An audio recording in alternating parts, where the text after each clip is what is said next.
Hi everyone. आज के लिए हमारा टॉपिक है रेशियो एंड प्रोपोर्शन। सो आज सिर्फ इक्वेशन बना के दूंगा, कैलकुलेशन आपको करना होगा, बट कंसेप्ट में समझाऊंगा। क्वेश्चन नंबर 1 से स्टार्ट करते हैं। Question number 1, the respective ratio of the percentages of mother and daughter is 7:1। तो जो रेशियो दे के रखा है मदर एंड डॉटर का, उसको रिप्रेजेंट कर लेते हैं।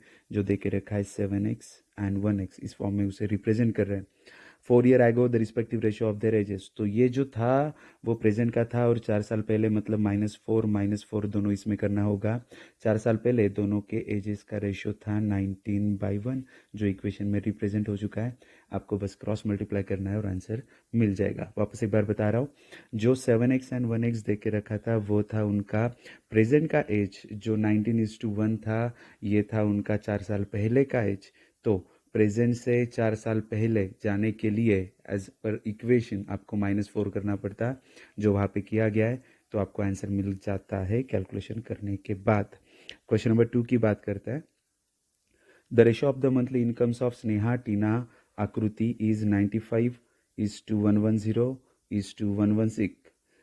If Sneha's annual income is 3,42,000, what is आकृति's annual income? तो आपको आकृति का एनुअल इनकम वहाँ पे ढूंढना है। तो करना कैसे है, एकदम सिंपल सा फंडा है कि जो दे के रखा है वो स्नेहा का है, तो स्नेहा मतलब 95, ये था स्नेहा का मंथली इनकम। अगर मैं इसे इंटू 12 कर दूँ तो ये बन जाएगा एनुअल इनकम, और जो एनुअल इनकम उन्होंने बता के रखा है 3,42,000। मैं यहाँ पे कह सकता हूँ कि 95 × 12, ये जो रेशियो था जिसे मैंने इंटू 12 करके ईयरली में कन्वर्ट किया हुआ है, वो आपका रेशियो है एनुअल इनकम का, जो एनुअल इनकम वैल्यू में दे के भी रखा है। क्वेश्चन पूछा है व्हाट इज आकृतिज एनुअल इनकम। तो आकृति मतलब ये 116 जिसका मंथली इनकम था, इंटू 12 कर दूँ तो एनुअल इनकम मिल जाएगा। आपको वैल्यू ढूंढनी है, आपका आंसर आपके सामने होगा। Question number 2। क्वेश्चन नंबर 3 की बात करते हैं। The ratio of the monthly incomes of Trupti, Pallavi and Komal is 141, 172, 123 if Trupti's annual income, same वैसे ही एग्जाम्पल है। फिर भी 141 ये बताया गया था मंथली है तृप्ति का, इंटू 12 कर दूँ तो उसका एनुअल मिल जाएगा, जो बता के रखा है उन्होंने 3,38,400। What is Komal's annual income. तो कोमल मतलब ये लास्ट वाली बंदी, जिसको इंटू 12 करके एनुअल में कन्वर्ट करके फिर मुझे वैल्यू ढूंढनी होगी। आप तो जानते हो कि क्रॉस मल्टीप्लाई कैसे किया जाता है, तो इस तरह से आपको क्रॉस मल्टीप्लाई करना है, आपको आंसर्स मिल जाएंगे। क्वेश्चन नंबर 3 हो गया। क्वेश्चन नंबर 4 की बात करते हैं। तो क्वेश्चन नंबर 4 देखिए, the ratio of Sita's, Riyaz and Kunal's monthly income is 84:76:89 if Riyaz annual income जो बता के रखा है, रिया मतलब अभी के लिए मेरे पास 76, जो उसका मंथली इनकम का वैल्यू था, इंटू 12 कर दूँ तो ईयरली बन जाएगा, जो बता के रखा है 4,56,000। And what is sum of Sita and Kunal's annual income. तो सीता एंड कुणाल का एनुअल इनकम मतलब 84 एंड 89। तो आपको करना है 84 + 89 इनकी एडिशन, क्योंकि इनका आपको टोटल बताना है, वो भी एनुअल के हिसाब से बताना है, तो इंटू 12 तो करना बनता है, और ये वैल्यू ढूंढ लो, आंसर मिल जाएगा। It is your question number 4। बात करते हैं क्वेश्चन नंबर 5 की। When the numerator of a fraction, देख रहे हो आप, question number 5, when the numerator of a fraction are increased by 1 and 2 respectively, numerator and denominator. So fraction मतलब कोई ऐसी वैल्यू जहाँ पे एक न्यूमरेटर हो, जहाँ पे एक डिनोमिनेटर हो, जिनकी वैल्यू 1 एंड 2 से बढ़ रही है। सो उनके वैल्यूज़ न्यूमरेटर एंड डिनोमिनेटर की 1 एंड 2 से बढ़ रही है, देन फ्रैक्शन बिकम 2/3, तो वो फ्रैक्शन बन जाता है 2/3। And numerator and denominator of the same fraction are increased by 2 and 3 respectively, the fraction become 5:7। तो सेम वैसे ही जो न्यूमरेटर था, जो डिनोमिनेटर है, उनके वैल्यूज़ अगर 2 एंड 3 से बढ़ाए जाए तो फ्रैक्शन बनता है 5/7। तो यहाँ से आपको 2 इक्वेशन मिलने वाले हैं। एक इक्वेशन में बना के बताता हूँ, इक्वेशन सॉल्व आपको करना होगा। तो करना कैसे है, ये 3 से मल्टीप्लाई करेंगे ये पूरे वाले इक्वेशन को, तो ये बन जाएगा 3x + 3 is equals to 2y plus 2 टू ज़ा 4, तो 3x एंड ये 2y माइनस होके यहाँ पे आएगा एंड 4 और वो 3 वहाँ पे गया तो माइनस होके ये इक्वेशन नंबर 1 बन जाएगा। सेम वैसे ही इक्वेशन आपको यहाँ पे बनाना है जो इक्वेशन नंबर 2 कहलाया जाएगा। Then equation number 1 and equation number 2 को जब आप सॉल्व करोगे आपको आंसर मिल जाएगा। बात करते हैं क्वेश्चन नंबर 6 की। तो जैसे देख रहे हो आप question number 6, the ratio of number of boys to that of girls is 1:2, but when 2 boys and 2 girls left, okay, so originally वहाँ पे 1x and 2x ये number of boys and number of girls वहाँ पे available थे। वहाँ से 2 boys चले गए, वहाँ से 2 girls चले गए, then ratio become 1/3। तो यहाँ पे अगर आप क्रॉस मल्टीप्लाई करोगे जैसे मैं करके बता रहा हूँ, 3x - 6 is equals to 2x - 2, तो यहाँ पे 3x एंड 2x 1x बन जाएगा। ये 6 वहाँ पे गया तो 4, तो मुझे x की वैल्यू ही मिल जाती है। x की वैल्यू 4 मिल गई और मुझे वो डालनी है ओरिजिनल नंबर में, मतलब 1x एंड 2x मतलब 3x में, तो 3 × 4 इज इक्वल्स टू 12। तो बात करते हैं क्वेश्चन नंबर 7 की। तो क्वेश्चन नंबर 7 ये है, profit earn by an organization is distributed among officers and clerks in the ratio of 5:3। If the number of officers is 45 and number of clerks is 80, the amount received by each officer is 25,000. What was the total amount of profit earned? Okay, एकदम simple सा example है जिसमें officers के लिए पैसा जो profit हुआ था उसमें से पैसा रखा गया था 5x मान लेते हैं, एंड जो क्लर्क्स के लिए रखा गया था वो था 3x। अभी ये टोटल पैसा है जो ऑफिसर्स के लिए साइड में रखा गया था, और वहाँ पे नंबर ऑफ ऑफिसर्स अगर 45 रहेंगे तो मैं टोटल पैसे को अगर 45 से डिवाइड कर दूँ तो मुझे एक ऑफिसर को मिलने वाला पैसा मिलेगा जो होगा 25,000, जो एग्जाम्पल में बता के रखा हुआ है। तो यहाँ से आपको एक्स की वैल्यू मिल जाएगी।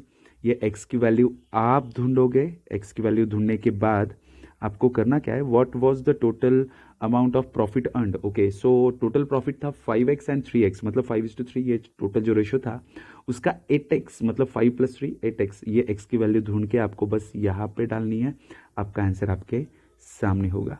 It is your question number 7। बात करते हैं क्वेश्चन नंबर 8 की।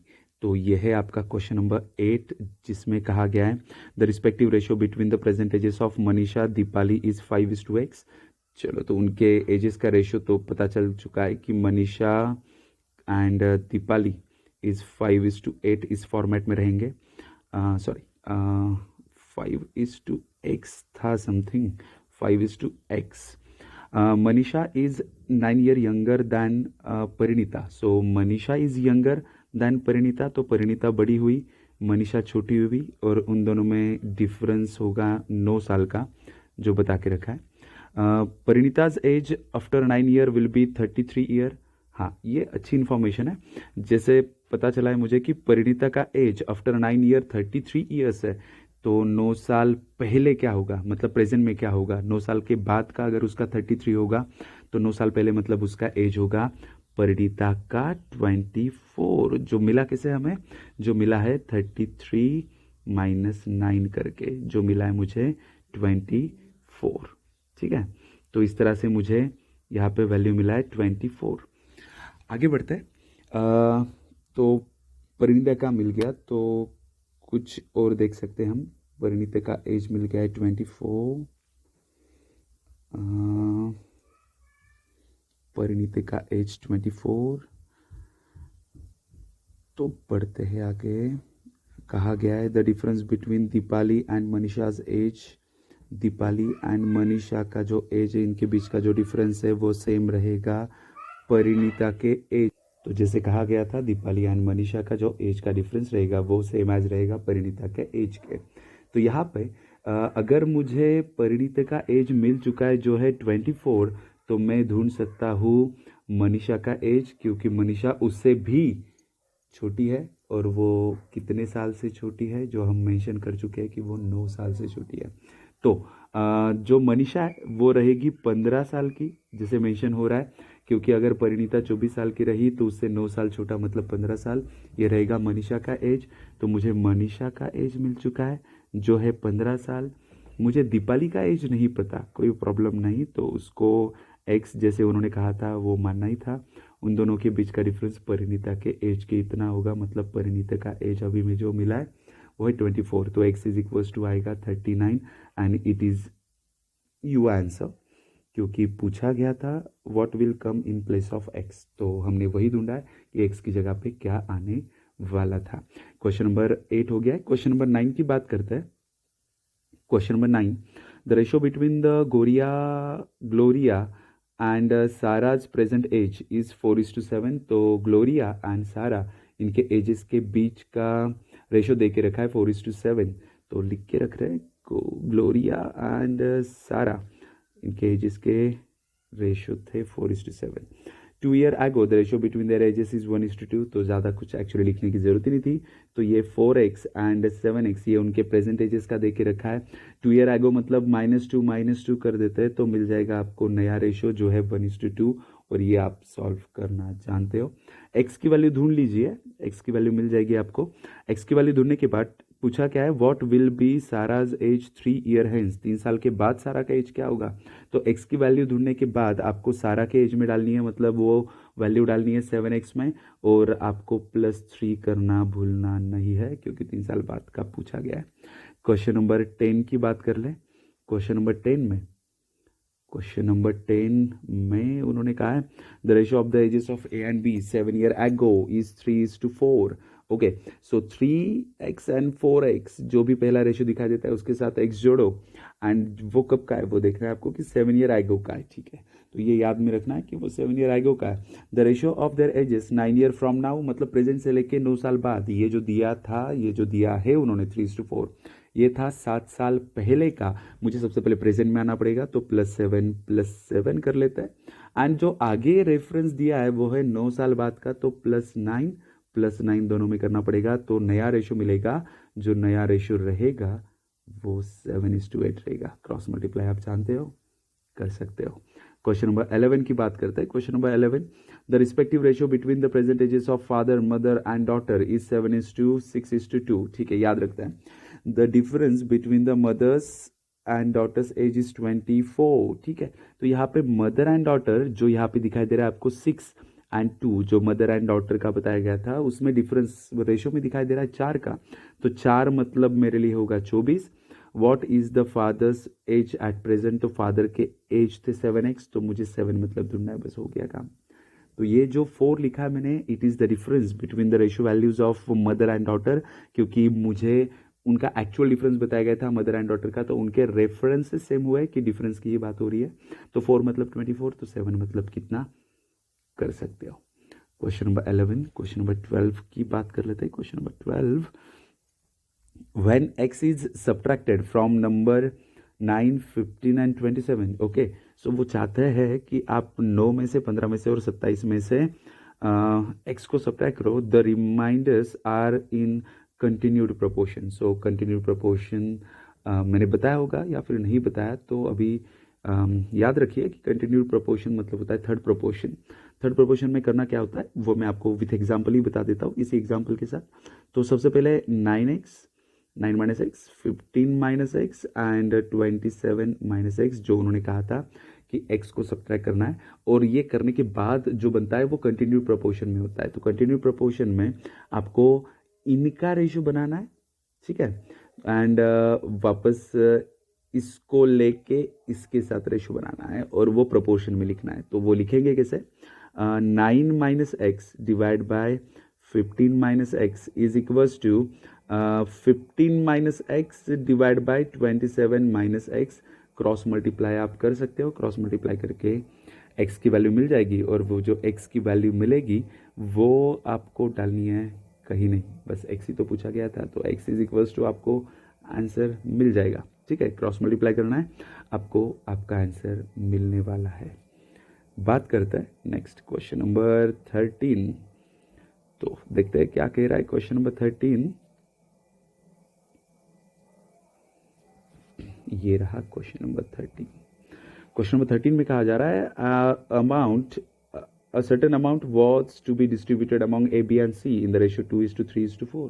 ठीक है, जो पैसे बांटे जाने थे वो 2:3:4 इस रेशियो में बांटे जाने बांटे गए थे, वॉज का है वहाँ पे, तो बांटे गए थे, but was erroneously distributed in the ratio 7:2:5, but हो क्या गया है वहाँ पे कि वो गलती से बांटे गए 7:2:5 रेशियो में। As a result B got 40 rupees less, इसके वजह से बी को 40 रुपए कम मिल गए। सो बी का ओरिजिनल रेशियो, मतलब ओरिजिनली उसको जो पैसे मिलने वाले थे वो ज़्यादा थे, तो बी को कितने पैसे मिलने वाले थे, बी का शेयर देख रहे हो आप यहाँ पे 3 है, तो बी का शेयर जो था वो 3 था, ठीक है। आउट ऑफ, आपको आउट ऑफ भी मेंशन करना पड़ेगा, क्योंकि आउट ऑफ टोटल शेयर आपको बी को कितना देना है वो वहाँ पे मेंशन होना चाहिए। तो ये टोटल 9 में से 3 उसका शेयर था, एंड ये सही वाला शेयर है। और गलत वाला शेयर क्या था, गलत वाला उसको मिला है, देखो ये सेकंड वाले रेशियो में 2 मिला है आउट ऑफ टोटल 14, तो उसे आउट ऑफ टोटल 14 2 मिला है, इन दोनों के बीच का गैप, ठीक है। तो एक काम कर लेते हैं, आप ऐसे भी कर सकते हो, वैसे और भी अच्छा तरीका है कि ये 3/9 शेयर किसका, आपको ये भी तो बताना होगा कि ये टोटल अमाउंट का। ओरिजिनल कंडीशन में जितने पैसे थे जो एरनसली पैसे बांटे गए वहां पे भी उतने ही पैसे थे, तो अमाउंट जो है वो सेम है, बट वो बांटने का तरीका गलत था। तो टोटल अमाउंट को मैंने एक्स माना है, तो एक्स में से 3/9 ये शेयर सही था, एक्स में से 2/14 ये शेयर गलत है, और उन दोनों के बीच में डिफरेंस कितने का था, 40 रुपीज़ का। तो इक्वेशन सॉल्व कर लो, एक्स की वैल्यू मिल जाएगी। एंड पूछा क्या है, what is the total amount, मतलब एक्स ही पूछा गया था, तो आप एक्स ढूंढ सकते हो, आपको आपका आंसर भी मिल जाएगा। क्वेश्चन नंबर 13 हो चुका है। क्वेश्चन नंबर 14 की बात कर लेते हैं। Question number 14, 7, 3, 6, 8, 9 are divided between A B in the ratio 4:7।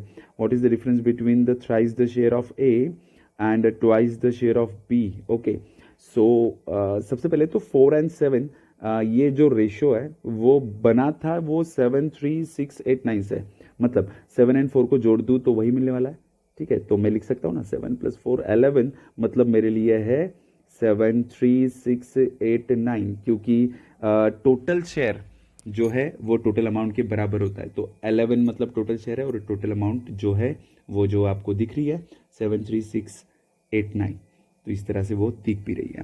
Then पूछा क्या गया था, पूछा गया था what is the difference between thrice the share of A. Okay, so thrice the share of A का शेयर था 4, एंड थ्राइस मतलब 4 3 12, thrice the share of A and twice the share of B मतलब 7 2 14, क्योंकि 7 ये B का share और उसका twice बोला गया था, तो 14, इन दोनों के बीच का डिफरेंस जो है 2, आपको 2 ढूंढना है।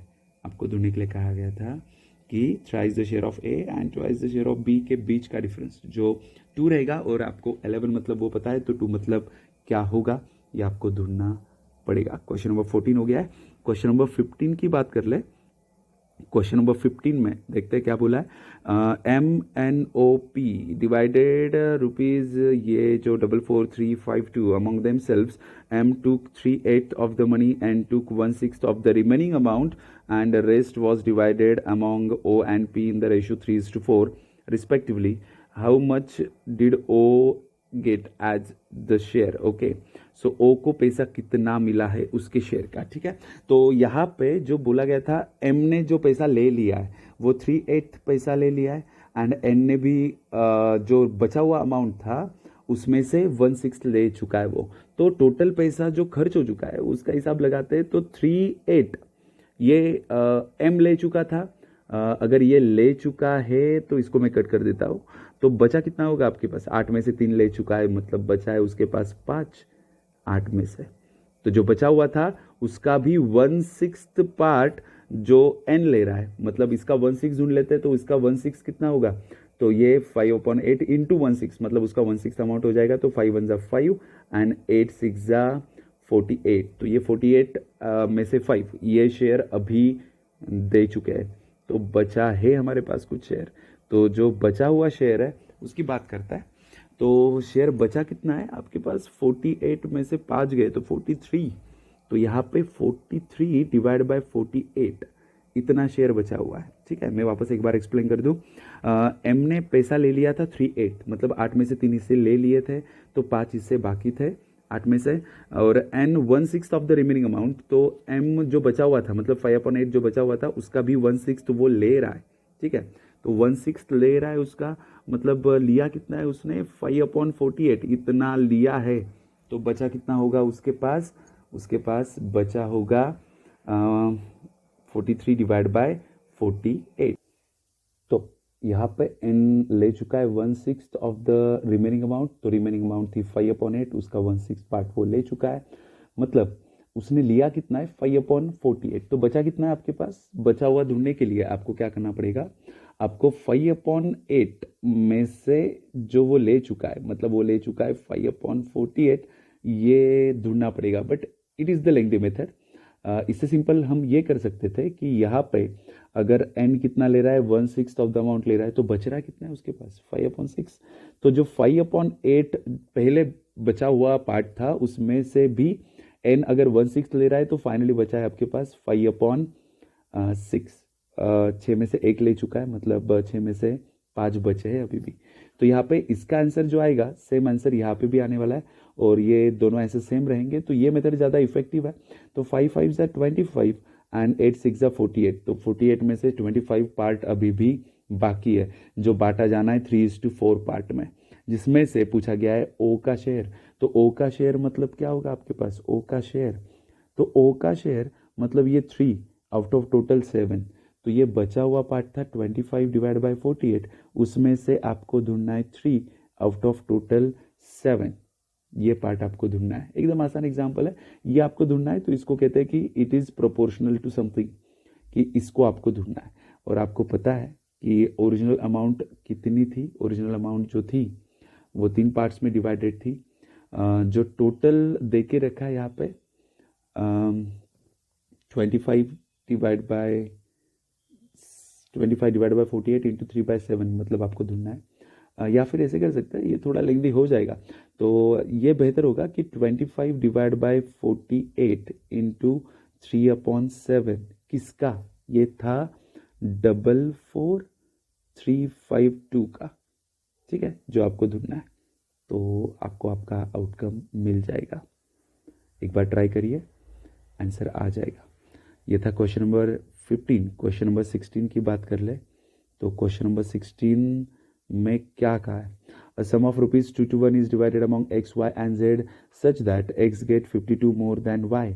तो यहाँ पे x get 52 रुपीज मोर, तो x को ज़्यादा मिले हैं y से और डिफरेंस है 52 का।